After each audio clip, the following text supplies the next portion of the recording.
Anak itu berarti tak ada dosa dia. Makanya beragama itu rasional, berpikir. Allah kasih kita akal.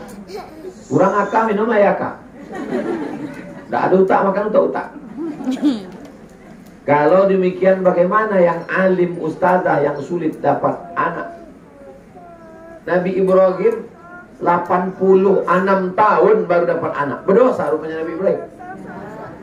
Kalau sampai kita menuduh Nabi Ibrahim berdosa, rusak akidah kita. Karena Nabi itu maksum tak berdosa. Allah cuma ingin melihat ibu sujudnya lebih lama. Allah cuma ingin melihat bapak berdoa meneteskan air mata. Tak ada yang sulit bagi Allah. Innama amruhu idza arada syai'an ayaqula lahu kun fayakun. Menikah dengan Sarah. Apa kata orang Sarah mandul tak akan punya anak. Menikah Nabi Ibrahim dengan Hajar. Hajar melahirkan anak namanya Ismail. Umur Nabi Ibrahim 86 tahun. Setelah umur Ismail 13 tahun, 86 tambah 13 99 tahun, mengandung Sarah. Sarah yang sudah tua, yang kata orang mandul tak punya anak, mengandung Sarah. Lahir anak laki-laki, namanya Ishak. Apa Ismail lahir 2 kali? Gara-gara aja dulu. Awak yang ceramah juga ini.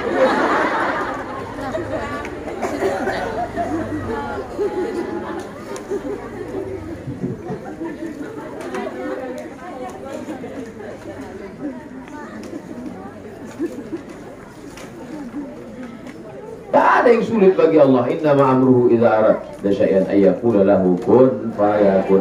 Wa subhanalladzi biyadihi malakutu kulli syai'in wa ilaihi turja'un. Jadi jangan mudah kita menuduh orang dosa. Padahal hari-harinya ahli rajin ibadah, dosa surat apa yang bisa menghalangi? Malah sering gak jelas buat dosa, malah mudah dapat anak. Banyak orang tak sholat, tak puasa, bersihnya taksim hamil ismnya.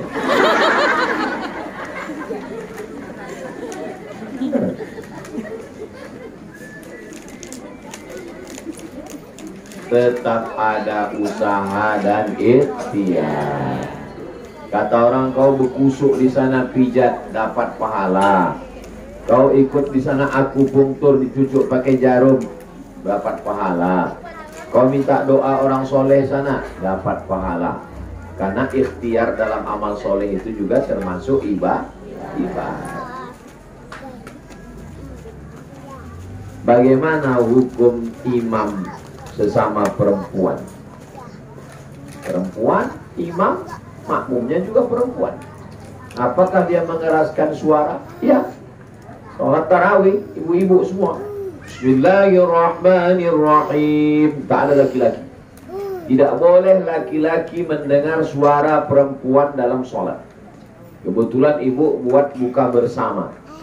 Kemudian habis itu sholat isya dan tarawih. Perempuan panitia semua perempuan. Santri perempuan dengan ustazah sesama santri perempuan. Kalau saya kebetulan tak ada, mereka sholat sesama dia berjamaah. Kalau zuhur asar tak berbunyi, kalau maghrib isya tetap berbunyi. Ketika di samping rumah ada laki-laki,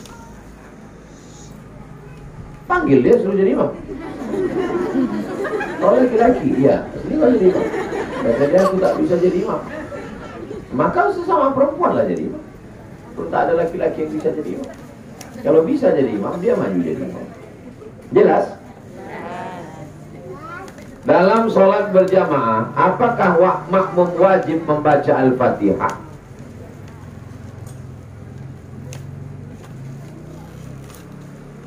Mazhab Syafi'i, makmum wajib baca Al-Fatihah.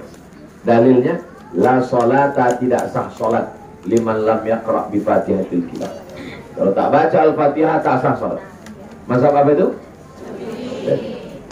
Mazhab Hanafi, makmum tak perlu baca Fatihah. Karena bacaan imam sudah menanggung bacaan makmum. Makmum itu diam aja. Mazhab apa itu? Mazhab Maliki, tengok dulu sholat apa. Kalau sholatnya sholat yang bersuara, maghrib, isya, subuh, Jumat, Idul Fitri, Idul Adha, makmum tak perlu baca Al-Fatihah karena telinga makmum sudah mendengar bacaan imam. Tapi kalau sholat yang tak berbunyi, zuhur, asar, maka makmum tetap membaca. Mazhab Maliki. Ulang balik. Santri satu orang. 3 mazhab tentang baca Al-Fatihah bagi makmum. 1.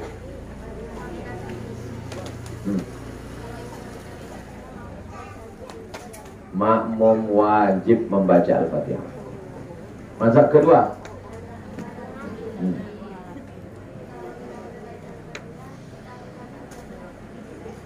makmum tak perlu baca Al-Fatihah karena sudah ditanggung imam. Mazhab ketiga, kalau sholatnya bersuara jahar, makmum tak perlu baca. Tapi kalau sholatnya sir, makmum membaca karena telinganya tak jelas. Yang tak jelas itu nanti setelah seminggu lagi. Misalnya dalam keadaan telat, saat imam sudah ruku, masuk ke dalam masjid, Allahu Akbar kata imam. Maka kata hadis, kalau kamu mendapati imam ruku, segeralah kamu ruku. Tapi jangan lupa takbiratul. Jangan kena ruku, Allah Akbar langsung ruku, tak sah. Kapan dia pasang niat? Niat takbiratul ihram, Allahu Akbar, baru takbir intiqal. Takbir yang pindah-pindah itu namanya takbir intiqal, takbir pindah. Takbiratul ihram dulu Allahu Akbar, habis itu dia takbir intiqal Allahu Akbar. Dapat 1 rakaat. Mana bacaan Fatihah? Bacaan Fatihahnya ditanggung walaupun mazhab Syafi'i. Walaupun mazhab Syafi'i, kalau terlambat tetap langsung ruku, maka bacaan Fatihahnya ditanggung imam. Jelas? Tapi jangan gara-gara ini terlambat terus. Itu imam udah baca Fatihah. Tenang aja, panjang ayatnya. Bagaimana caranya agar tidak stres ketika kita tak punya uang?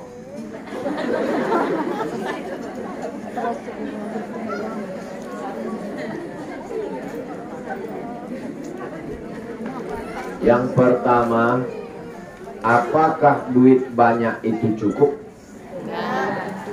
Maka dalam hidup jangan banyak kebutuhan. Setiap kita banyak keinginan, pasti banyak pengeluaran, akan banyak hutang. Saya seumur hidup tak pernah berhutang. Waktu kuliah 4 tahun di Mesir tak pernah berhutang. Karena saya tak banyak keinginan. Apa yang ada hidup saya gitu. Saya jadi PNS 2008 sampai keluar PNS 2019 tidak pernah menggadaikan SK ke bank sekalipun. Maka saya dibilang PNS bodoh karena tak mau pinjam duit. Saya tak mau punya utang. Bagi saya hidup biasa-biasa aja. Semakin banyak keinginan, semakin banyak utang, semakin stres. Apalagi hidup sekarang menengok orang mendongak ke atas. Saya termasuk hidup yang biasa-biasa saja. Jadi masalah duit ini jangan sangka orang yang punya duit itu cukup. Tidak. Orang semakin banyak duit, semakin besar keinginan. Dulu ketika gaji guru rendah, dianggap naik, kasih tunjangan. Ternyata setelah kasih tunjangan tetap tak cukup. Kenapa? Karena dulu waktu rendah dia pakai sepeda motor. Begitu tunjangan dia ambil kredit mobil. Makin stres. Bunyi klaksonnya pun kredit. Maka hidup yang tenang adalah hidup dengan apa adanya. Ada duit beli mobil, tak ada duit pakai motor. Tanya Bu Ides. Saya pertama pulang ngajar Bu Ides itu kampus beliau saya ngajar. Bertahun-tahun saya pakai motor, tetap saya putih. Ngapain kita mesti hidup high class, hebat, mewah? Tak pernah sih. Ada duit saya, baru saya beli mobil. Dikasih orang saya duit 50 juta.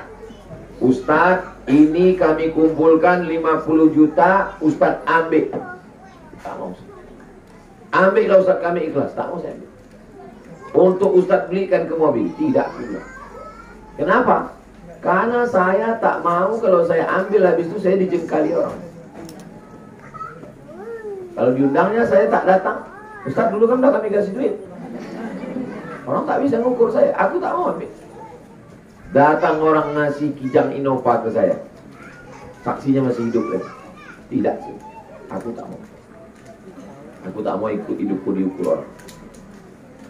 Hiduplah bebas merdeka. Hindak takabek dengan apapun. Jangan jadi jawi cucu idok.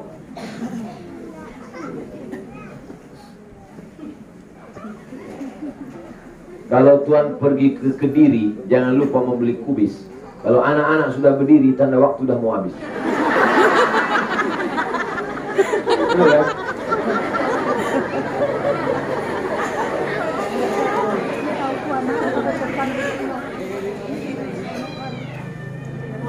Bagaimana caranya bertaubat menghilangkan semua dosa?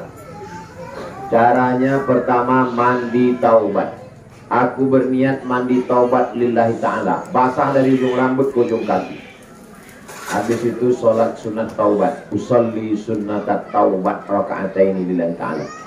Habis itu beristighfar. Astaghfirullahaladzim alladzi la ilaha illa huwal hayyul qayyum wa atubu ilaih. Paling bagus sayyidul istighfar. Allahumma anta rabbi la ilaha illa anta khalaqtani wa ana abduka wa ana ala ahdika wa wa'dika mastata'tu a'udzubika min syarri ma sana'tu. Abu ulaka bi ni'matika alayya wa abu bi dzambi faghfir li fa innahu la yaghfiru dzunuba illa anta. Dosa kepada Allah diampuni. Bagaimana dengan dosa kepada manusia? Dua. Kalau terkait utang piutang, barang yang belum balik, balikkan, bayar. Pinjam meminjam, balikkan. Sakit hati, minta maaf. Bagaimana kalau dia tak memaafkan kita? Bukan urusan. Yang penting kita minta maaf. Tapi jangan dibilangkan. Maksudnya, aku minta maaf sama kau ya, tapi terserah kau lah mau maaf. Bilang aku mau minta maaf. Masalah dia memaafkan tak memaafkan, urusan. Yang penting kita minta. Kau udah minta maaf sama dia? Udah Pak Ustadz. Langsung? Enggak, aku DM 3 kali. Bisa, datanglah. Bagaimana cara membersihkan hati dari pikiran yang kotor atau sikit negatif? Mulut ini bisa tak dihentikan? Bisa. Tangannya bisa tak dihentikan? Kaki bisa tak dihentikan? Pikiran bisa tak dihentikan? Mulut bisa, tangan bisa, pikiran tak bisa. Nengok orang lalu, kenapa dia tak begini?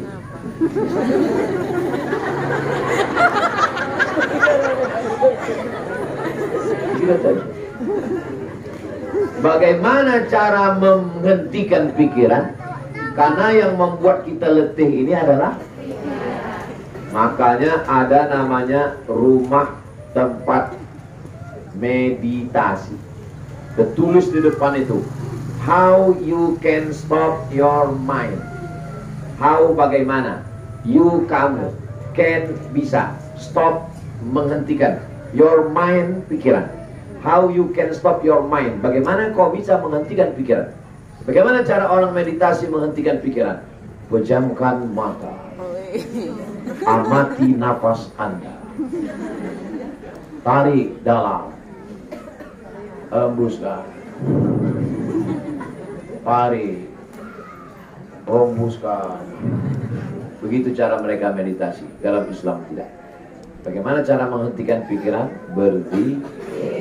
Makanya mereka yang hafal Quran ini, cara mereka menghentikan pikiran, waktu dia murojaah, hafalan dia satu hari dia hafal 30 juz, satu hari dia ngulang 2 juz. Waktu dia mengulang hafalan, pikiran dia sedang fokus ke Quran sehingga tak mikirkan yang lain.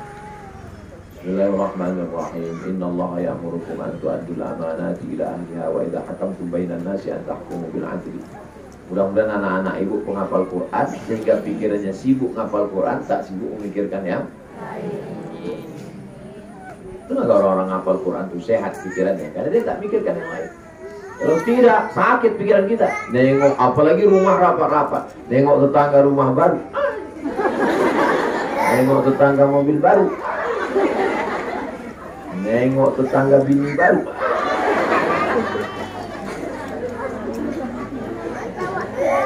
Tetangga membeli kulkas, awak yang kedinginan. Betul apa tidak? Betul. Tidak disiko, ditampik lagi. Jadi cara menghentikan pikiran adalah dengan berzikir. Zikirnya Pak Ustaz terserah. Subhanallah bihamdihi, subhanallahil azim, subhanallah bihamdihi, subhanallahil azim, subhanallah bihamdihi, subhanallahil azim. Atau afdal zikri fa'lam annahu la ilaha illallah. Di Riau ini ada surga. Pernah ibu ke surga? Surau Gadiang. Surga, Surau Gadiang. Jadi saya nyetir ke Rokan Ulu, Pasir Pengarayan. Sampai di Surau Gadiang, nampak kelipah-kelipah tarekat Naqsabandiyah bersorban. Buka kaca, kelipah, ayo sama aku. Kalian satu hari berapa kali berzikir kelipah? 5, Ustaz. Sedikit betul, 5.000 Ustaz. Zikirnya sehari 5.000. Itu maka orang Rokan Hulu yang tua-tua kelipah itu tak banyak cakap dia. Tanya satu, jawab satu. Apa kabar kelipah? Sehat. Kenapa? Dia mengajar setorannya. Allah, Allah, Allah, Allah, Allah, Allah, Allah, Allah, Allah, Allah, Allah, Allah di sini, Allah di sini, Allah di sini, Allah, Allah, Allah, Allah. Kalau mau tidak banyak pikiran, maka berzikir. Baca Quran zikir, sholawat zikir, tahlil zikir, taktim zikir, baca yasin zikir, pengajian pun pengajian dia zikir. Waktu ibu sedang ngaji nih sempat mikirkan tetangga, kawan, artis, siapa yang jadi cerai, siapa yang tidak, ada tidak? Kan tidak kan? Nah, itu maka pengajian ini disebut dengan majelis zikir. Jadi saya itu bisa ya.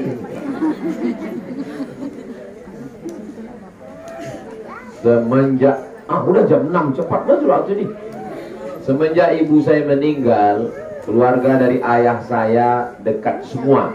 Sementara dulu mereka jauh dari kami. Karena saat ini kami buka usaha. Salahkah saya benci pada mereka? Dulu waktu makku hidup tak ada kalian datang. Sekarang makku mati, usaha kami maju, kalian dekat. Masalah dia jahat itu urusan dia sama Allah.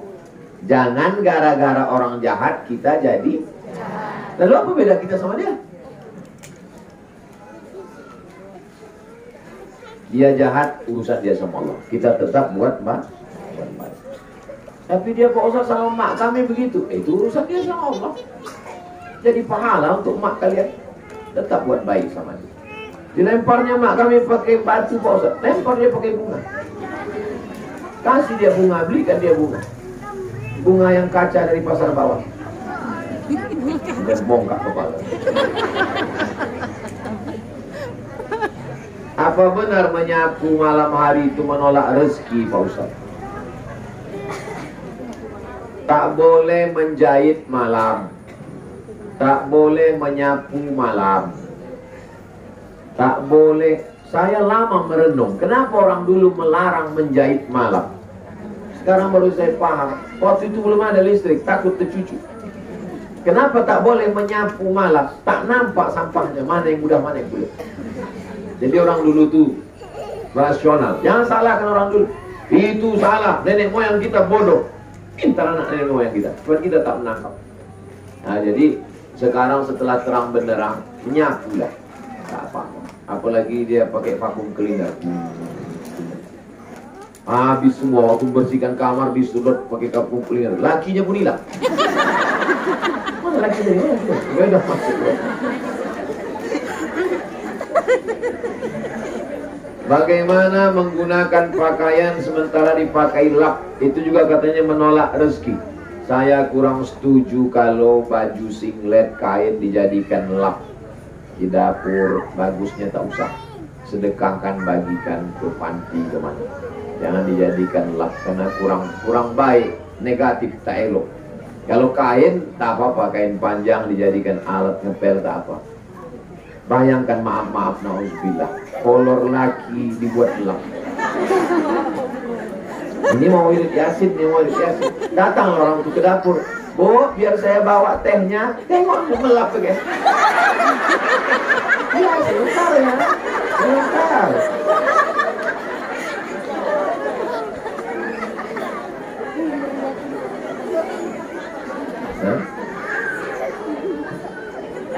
Kebayang kita tuh cuma nih. Langsung dia permisi, aku balik dulu ya. Tahu Gus Dur. Gus Dur itu lebih dulu ke Mesir. Dia belajar di Kairo. Setahun dia di Mesir, datanglah anak Kiai Gontor, namanya Kiai Haji Abdullah Syukri Zarkashi. Bertamu ke rumah Gus Dur. Gus Dur ini orangnya kan bercanda. Dibelinya, dibelinya sempak baru dari toko. Habis itu dibawanya ke ruang tamu, ngelap gelas. Minumlah katanya. Cara dia, tapi dia bercanda begitu. Sedangkan yang baru pun orang berpikir mau minum. Apalagilah yang bekas. Ustadz, pertanyaan dari anak saya kelas 1 SD. Nyamuk itu nanti masuk surga apa masuk neraka, Pak Ustadz? Tolong tanyakan ke Ustadz Somad.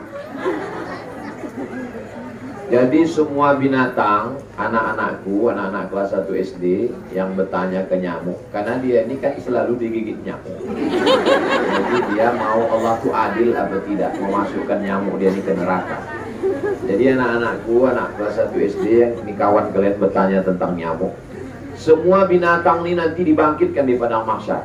Ayam, itik, nyamuk semua bangkit. Lalu kemudian dengan satu kalimah Allah mengatakan, kunu turaban, wahai semua binatang berubah kalian jadi tanah. Maka nyamuk, kucing, ayam, harimau semuanya berubah menjadi tanah. Waktu itu orang kafir berkata, wa yaqulul kafiru ya laitani kuntu, andai aku jadi tanah. Maksudnya andai aku dulu binatang, waktu di dunia binatang, maka di akhirat jadi. Maka nyamuk yang menggigit kau itu nanti jadi tanah. Jelas?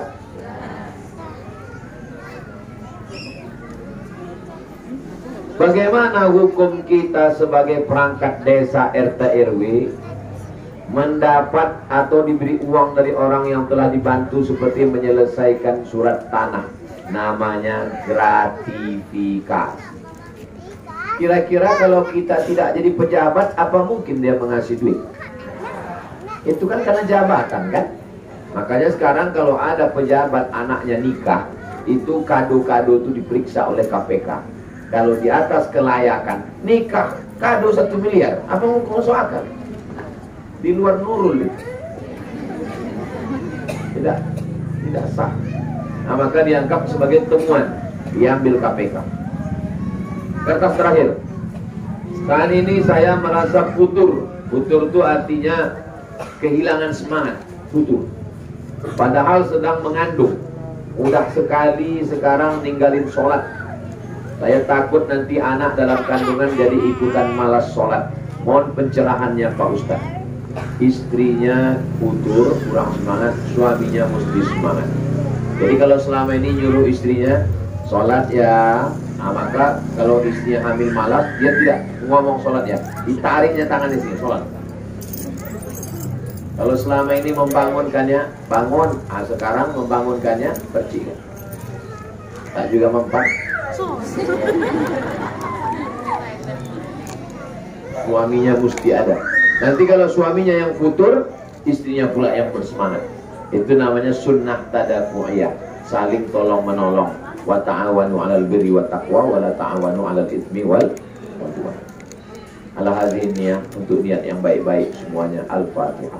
A'udzubillahi minasyaitonir rajim. Bismillahirrahmanirrahim. Alhamdulillahirabbil alamin. Arrahmanirrahim. Maliki yaumiddin. Iyyaka na'budu wa iyyaka nasta'in. Ihdinas shiratal mustaqim. Shiratal ladzina an'amta 'alaihim ghairil maghdubi 'alaihim waladdallin. Amin. Allahumma shalli ala sayyidina Muhammad wa ala ali sayyidina Muhammad. Assalamu alayka ya Rasulullah. Allahumma inna nas'aluka salamatan fid din, Selamatkan akidah kami, keluarga kami, anak-anak kami ya Allah.